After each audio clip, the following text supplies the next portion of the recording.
अभी हम खड़ा हैं पीएमसीएच के मेरिन ड्राइव वाला गेट पे, जो कि अभी मेरिन ड्राइव का गेट का पुल है और ये है पीएमसीएच। जैसे कि मैंने पहली वाला वीडियो में मैं आपको बताया था कि भाई प्रोफेसर यानी कि जो प्रिंसिपल थे, अभी तो प्रिंसिपल है नहीं, यानी पूर्व प्रिंसिपल के ऊपर कार्रवाई होनी चाहिए। तो हमें जहां तक पता चला है कि निशांत कुमार जी ने कार्रवाई भी इस पे और आगे बढ़ा दी। अब प्रिंसिपल जो है बयान दे रहे हैं। अब देखिए बयान दे रहे हैं तो भाई बयान देने से नहीं होगा कि आपका पेट जला कि क्या जला। ठीक है, मानते हैं आपका कि जल गया, लेकिन इस चीजों को भी बहुत बारीकी से देखा जाना चाहिए कि आप जब प्रेजेंट नहीं थे, आप ड्यूटी आवर में है लेकिन प्रेजेंट नहीं है, तो फिर आप कहाँ हैं? जब उसी कंडीशन में मंत्री साहब का जब आपके पास फोन गया तो आप फोन रिस्पॉन्स नहीं किए, फोन नहीं उठाए और ड्यूटी पर भी नहीं थे।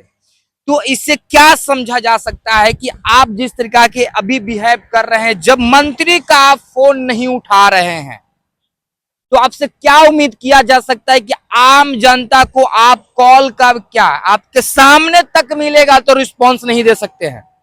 इसकी तो मैं गारंटी दे सकता हूं। और आप बोल रहे हैं कि मनहानि हुआ है। ठीक है, मानता हूं कि आप हैं सीनियर डॉक्टर हैं, सीनियर प्राचार्य हैं, आपका रिटायरमेंट की समय आ चुका है। इस बात को भी नहीं भूलिए कि आप जो है एक सरकारी सेवा में है और जनता के सेवा के लिए पीएमसीएच में आप कार्यरत है, सॉरी कार्यरत थे, अभी आप नहीं है। तो जब आप जनता के सेवा के लिए कार्यरत थे, तो जनता के सेवा के लिए जब आप ड्यूटी आवर में थे, तो आप अपने प्राइवेट क्लिनिक में क्या कर रहे थे? आप जो WHO को कंप्लेन किए हैं, ये 100 करोड़ का मनहानि सुन रहे हैं कि ठोके हैं, कंफर्मेशन नहीं बता सकते क्योंकि मेरे पास अभी लीगल ऐसा कोई एविडेंस नहीं है कि मैं आपको लीगल एविडेंस दिखा सकूं कि उन्होंने भाई जो है कि कंप्लेन किए हैं, जो नोटिस डाले हैं। लेकिन इस चीजों को बड़ी बारीकी से देखने की चीजें हैं कि अब समझिएगा, आप सस्पेंड हो गए तो आपको इतना दर्द हो रहा है। अब कोई व्यक्ति पीएमसीएच में मर जाता है, उसका इलाज नहीं हो पाता है, तो उसको कितना दर्द होता होगा समझिए। कुछ दिन पहले फिर से मैं जिक्र करना चाहता हूं कि हमारे ही वरिष्ठ पत्रकार, नहीं बोल सकते लेकिन यूट्यूबर जो हम लोग बहुत रिस्पेक्ट करते हैं, मनीष जी, आपको पता होगा मनीष कश्यप, वो गए थे जब आज से कुछ दिन पहले पीएमसीएच में, तो उनके साथ दुर्व्यवहार किया गया था। जब आपके साथ मंत्री साहब जब कर रहे हैं वो भी सही चीजें, गलत नहीं, तो आपको इतना दुख हो रहा है, तो क्या उस समय आप इस शिशु को नहीं बोले कि नहीं पत्रकार है, देश का चौथा स्तंभ है, उसको दिखाने की अधिकार है? लेकिन आपने इस चीजों को नहीं बोला। क्यों? इसलिए नहीं बोले कि आपको कोई फर्क नहीं पड़ता है कि लोगों को क्या फायदे हो रहे हैं, क्या घाटा हो रहा है। आपको इस बात से फर्क पड़ता है कि आपका प्राइवेट क्लिनिक चल रहा है या नहीं चल रहा है, आप कितना मजे में हैं।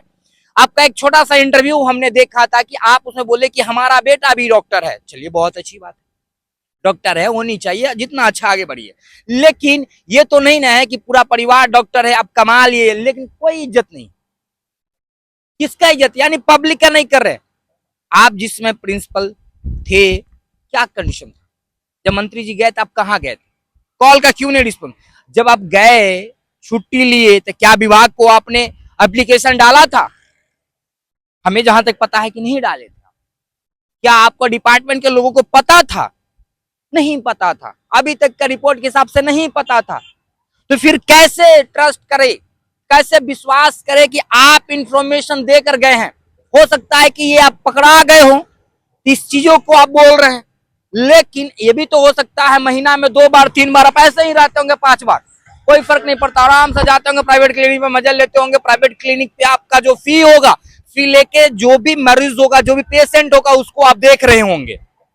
लेकिन आप कार्यरत, आपको याद रखना चाहिए कि आप कार्यरत थे पीएमसीएच में। तो ज्यादा नहीं, मैं सिर्फ इतना ही कहना चाहूंगा निशांत कुमार जी से कि आप बिल्कुल सही हैं और आप इस जांच को गंभीरता से लीजिए और इसे पूरा गहन तक जांच करवाइए। क्या इन्होंने, ऐसा तो नहीं कि बहुत सारे मेडिसिन का स्कैम किया, बहुत सारा फंड का स्कैम किए हुए हैं, काफी सारे चीज निकल सकता है, इसकी गारंटी तो नहीं लेकिन उम्मीद लगाया जा सकता है। चलिए इस वीडियोस में इतना ही। फिर मिलेंगे अगले वीडियोस में।